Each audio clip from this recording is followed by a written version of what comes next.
আজকে ছিল আমার সকালবেলা হচ্ছে গান শিখতে যাওয়া। সকালবেলা বলতে বলাটা উচিত নয়, কারণ আমার সারা দিনটাই চলে যায় গান শিখতে গেলে। কিন্তু এই পুচকাটা তো জানে না যে আজকে আমার গান শিখতে যাওয়া আছে, তো ও পড়তে চলে এসছে।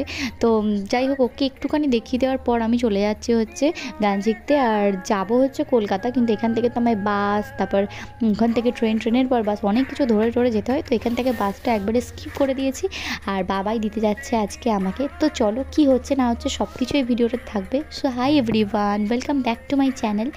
আজকে দেখো, আমি যাওয়ার সময় এতটুকু ভিডিও করতে পারিনি, কারণ ট্রেনে এত পরিমাণে ভিড় ছিল। একটা ট্রেন মিস হয়ে গেছিলো, দুটো ট্রেনের প্যাসেঞ্জার পুরো একটা ট্রেনেতে উঠেছে, যে এতটাই ভিড় হয়েছিল যে ওঠা আর নামাটাও মুশকিল হয়ে যাচ্ছিলো। আর ভিডিও তো দূরের কথা, দাঁড়াবার জায়গাটাই পাওয়া যাচ্ছিলো না। ওই কারণে আসার সময় একটু ভিডিও করেছি, আর আসার সময় তোমরা দেখতে পাবে যে কতটা পরিমাণে ট্রেনে ভিড় হয়েছিল। আসলে আমাদের দিকে কর্ড লাইনের ট্রেনে সব সময় ভিড় হয় এবং ট্রেনের গণ্ডগোল লেগেই থাকে। তো যাই হোক, বাড়ি এলাম, বাড়ি এসে এখানে পড়ানো ছিল, তো সেটাই একটু পড়ে নিলাম। আর এসে আমি এতটা পরিমাণে টায়ার্ড হয়ে যাই না, একটু রেস্ট না নিলে হয় না, তো তার কারণে একটু রেস্টও নিচ্ছিলাম। হঠাৎ করে রাত্রে ইচ্ছা গেল যে একটুখানি মোমো বানিয়ে খাবো, কিন্তু মোমো বানাতে তো অনেকটা পরিমাণে ঝামেলা, ওই কারণে প্রথম দিকে সাহস করে এগোতে পারছিলাম না। কিন্তু তারপর সবাই মিলে হেল্প করলো, ওই কারণে বানাতে চলেই গেলাম।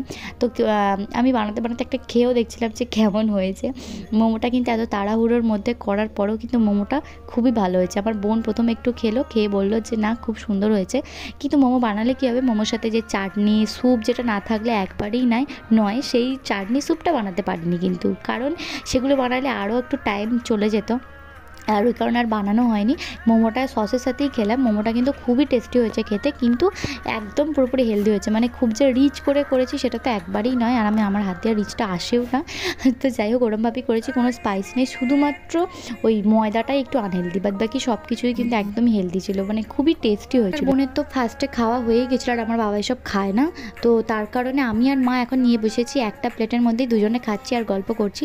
তো মাকে জিজ্ঞাসা করলাম যে কেমন হয়েছে, মা বললো খুবই সুন্দর হয়েছে।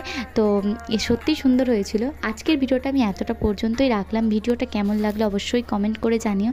আর এরকম একটা ভিডিও পেতে চাও তাহলে আমার ফেসবুক পেজটাকে অবশ্যই ফলো করে দিও, আর ইউটিউবের চ্যানেলটাকেও সাবস্ক্রাইব করে দিও।